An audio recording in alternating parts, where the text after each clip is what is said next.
As of writing this, it is around 3 in the morning in Ghent, Belgium. I'm a college student, currently living in the city. I tend to make most of my student life, while at the same time keeping things calm by often throwing small parties or get-togethers with my friends at my place, since they all have roommates and the like. Today, or better said yesterday, since it's past midnight, was one of those days that I was throw a little party. I invited around 4 friends for dinner and drinks, and we have spent most of the evening and night talking or looking up bullshit videos on YouTube. Eventually though, starting just after midnight, the party began to end with people slowly leaving until only me and a female friend remained. She always leaves last because she's afraid of walking home alone in the middle of the night, due to a bad experience with a drunk creep who followed her a while back. So every time I invite her over, I walk her home. I enjoy walking, and the entire trip usually lasts little under an hour. 30 minutes to get there, and 30 to get back. Nothing ever really happens. Ghent is a lovely city, 90% of the time, and the trip to her place takes us basically right through the centre. This time was different though. After 20 minutes walking, we passed a little park by the waterside, which I refer to as the Dreidel Park, since there is a massive stone dreidel that's the key feature of the park right in the middle of it, to commemorate the Jews that died in World War II. Normally there is nothing here during the night. When the sun's out, some students smoke pot there, but once it gets dark, the place is always completely empty. Well, almost always. This night a man was standing next to the public bathroom by the side of the park. He was dressed in a strange suit with black pants, black vest, black shirt, and white tie. He was tall and had broad shoulders, yet, oddly enough, his arms and legs seemed extremely thin for the aforementioned shoulders. He had brown hair of medium length, and held a chain of keys in his right hand, twirling it around his finger and catching it in his palm again and again. At first I thought he was waiting for a friend to finish his piss and move on. But once we got close enough, I could see the restroom was completely empty. The fact that he was simply standing there, seemingly wasting his time twirling his keys, I found odd enough. But what was truly unnerving about him was his stare. At first I couldn't see his eyes, since it was dark, but I could see he was staring at us. When we were close enough, I could see his unflinching eyes relentlessly gazing at us. His right eye ever so slightly bigger, or better said, more open, than his left. It was subtle, but it gave his gaze that extra nudge on the creepiness factor. When we passed him, I could feel his eyes on my back as we walked away. I didn't think much of it after the initial encounter, and dropped off my friend and retraced my steps back to make my way home. When I made it to the park, however, he was still there. I didn't see him at first, but that sound of him twirling his keys echoed ever so slightly through the street, and I knew that if I passed the restaurant, I could see him standing there. Sure enough, there he was, twirling and watching. Again I passed him, not even acknowledging his existence this time, and simply kept walking, eyes on the road. But again I could feel him watching me. After about 20 meters, the sound of his keys suddenly stopped, and out of curiosity I looked over my shoulder to see why he now decided to stop, considering he had obviously been doing that for a while. He stopped because he began walking in my direction. I didn't think much of it at first, since, like I said, the trip took me through the centre. But I crossed the street, since I did feel a bit uncomfortable. As I kept walking, I occasionally gazed in the windows of shops or stores to subtly look at the reflection behind me. And every time I did, he was still there. In truth, I didn't really need confirmation. I could still feel him watching me. I have to cross one of the rivers that run through the city twice on my road. I can't simply keep following it, since the streets don't accommodate for that. The first time on the way back, the road across the bridge actually leads deeper into the centre, and heads for the centre proper. The second time, you're actually leaving the centre to the point that, 1 more minute walk, you're actually in the outskirts of the city, which is where I live. So when he followed me across the first bridge, I didn't think much of it. But the second time, I was starting to feel the chills. The moment I walked down the street that basically exits you out of the city, I realized he was still following me. I began to quicken the pace in the hopes of losing him. But as I said, he was tall, and every regular step he took was basically 1.5 steps from me. When he noticed I was trying to lose him, he was closing the distance between us, and that's when I heard him hum this accursed tune. High note, lower note, same note, then a short pause, followed by the same 3 notes, much shorter. Then the same 3 notes, like at the beginning, followed by 2 lower notes, with the second one being even lower than the first, at a slower pace than the original 3. He hummed this tune over and over and over again, to the point that I now can't get it out of my head. I decided I shouldn't let this guy know where I lived, so I went down a different street to take him in circles, hoping to eventually lose him. I must have walked in circles for 15 minutes, him constantly behind me, before he eventually stopped humming and began giggling. I don't mean laughing, I mean actual schoolgirl-esque giggling, followed by him saying, "I love games." His voice was deep, but not in a creepy way, but more soothing. It was heavy and bass like a blues singer voice, or perhaps jazz at times. It was in fact soothing. It was in fact so soothing, it actually made me uncomfortable.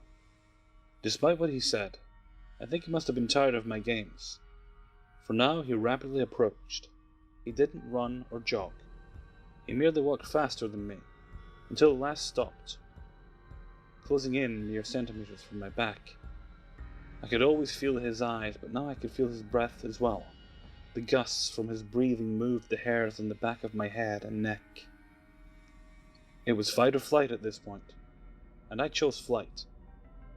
I ran like a bat out of hell down the street and praised whatever god was listening at the time that I was a fairly decent sprinter and managed to outrun him to some degree. I guess his fancy shoes don't work well in terms of athletics.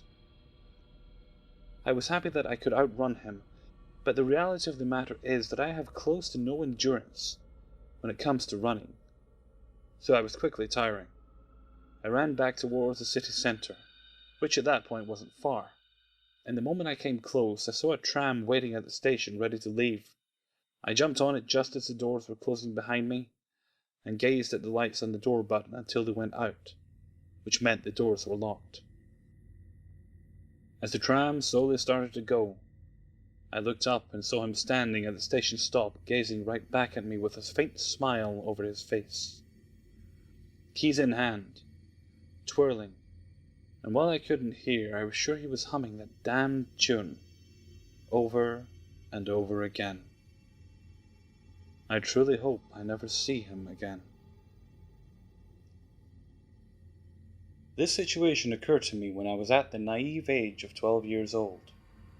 It was around the summertime, so I was just about finishing up my first year in junior high school. My school was pretty far from my home, so every day I had to take a bus to and from school. My aunt and my mother specifically chose the same school for my cousin and I, so that we can go to and from school together.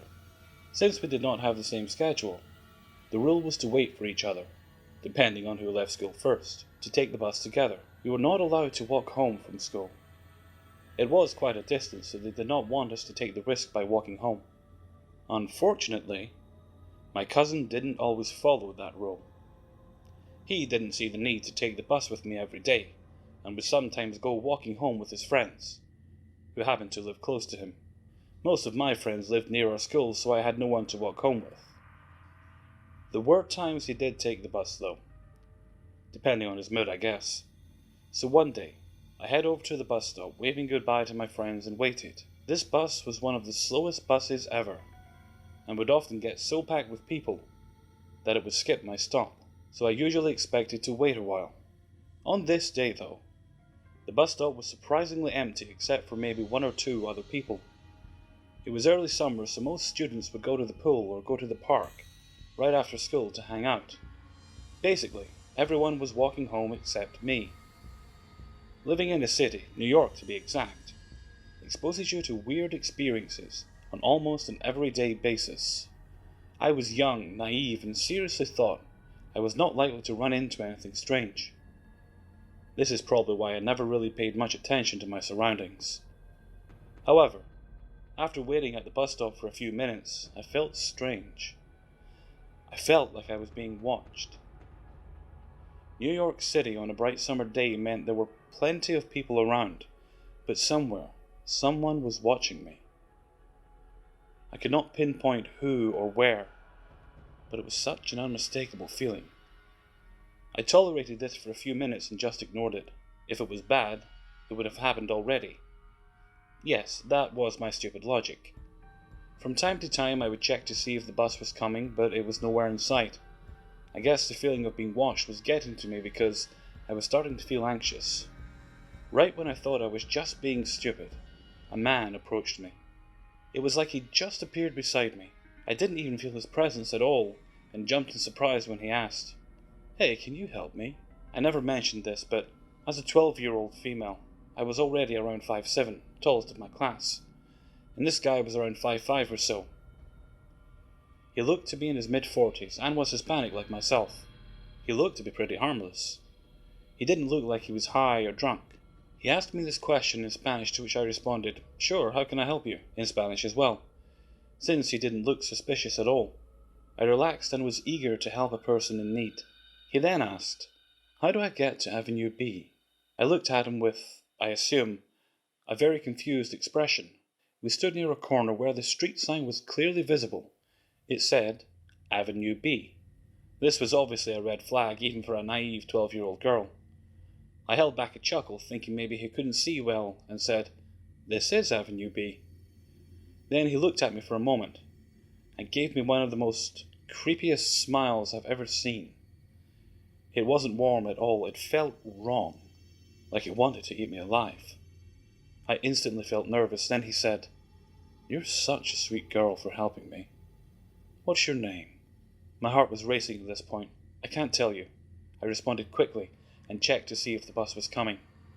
I thought if I brushed him off and ignored him, he would take the hint and leave. He was silent for what felt like a few hours. I looked around me, at the floor, everywhere except the area beside me. Eventually I exhaled and checked to see if he left. Nope. He was standing intently beside me with that creepy smile plastered onto his face. "If you come with me, I'll give you a nice gift," he said, still smiling. I never hated my cousin more than I did at this moment. Of all the days he decided to walk home instead of take the bus, it just had to be the day some creep approached me. I knew I couldn't stay at the bus stop. He was persistently asking me questions. He would move his eyes up and down my body slowly. When you're afraid, and basically suck at being social like I was, you would never think to ask for help. I don't know why I felt like I needed to just handle this myself, but I decided to leave this stop and walk to the stop before mine, which is about 4 or 5 blocks away, hoping to get away. I didn't even bother responding to any of his questions, and just casually walked away. I was speed walking and was so grateful for having long legs. I reached the end of the first block and looked back just to be sure. He was right behind me. "Don't be shy.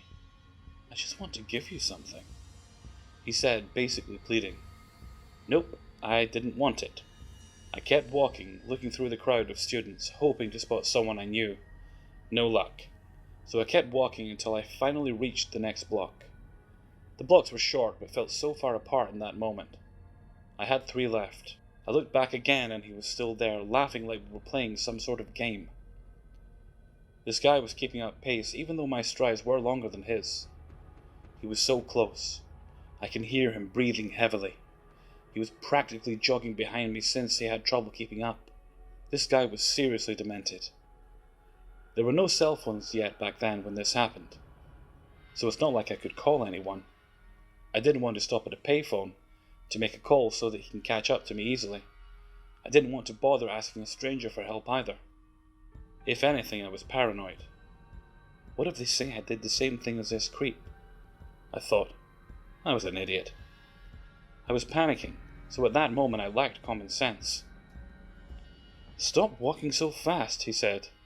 "Really? I was just about to start running when magically one of my classmates appeared. She was walking with a bunch of her friends.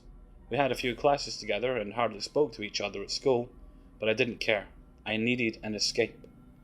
I walked straight up to her and said, "Hey Julie, can I walk with you?" I was too excited when I asked her this, and she gave me a look that said, "What the hell is wrong with you?" But then continued to look at me. I guess the look of panic on my face was so obvious, so she said, "Sure, let's go." I am forever grateful to her for reading my face so well. I walked with her quietly for a few blocks past my bus stop, until she had to turn to go home. I thanked her, and looked behind me when she left. He didn't follow us. I jogged to the next stop just to be sure, and the bus arrived about a minute later. I never saw him again after that day. I never told my mother anything about it until years later. I should have said something in case he preyed on someone else. I will always regret that. Wherever you are, a creepy bus stop man, let's not meet again.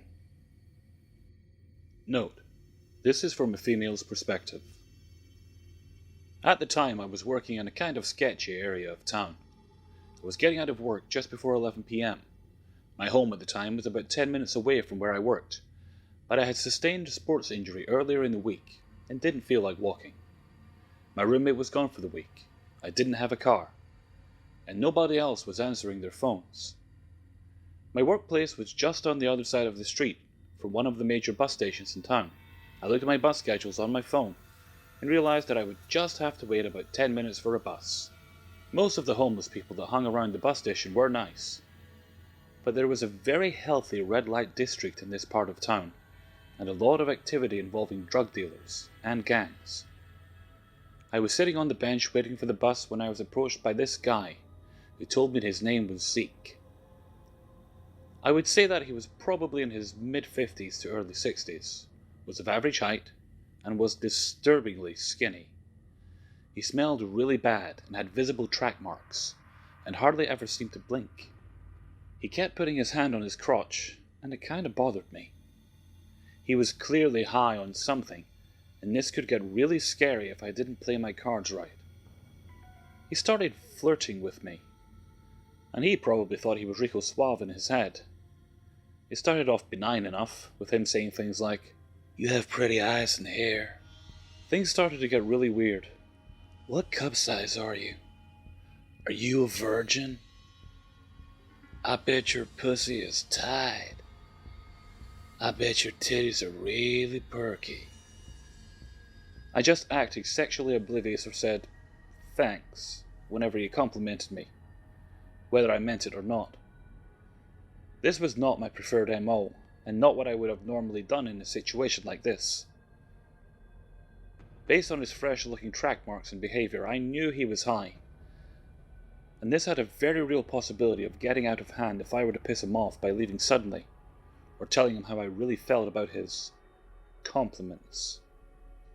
I was also tired, and just hoped he would become more interested in something else. I didn't want anything else to come between me and my hot shower at home. I glanced down at my phone and got the notification from my bus tracker app that the bus would be running 5 minutes late. Of course this would happen now. My red flags were definitely telling me to nope the fuck out, but he was just moderately annoying more than anything else at this point. And I was tired and really sore. This was where things got particularly creepy.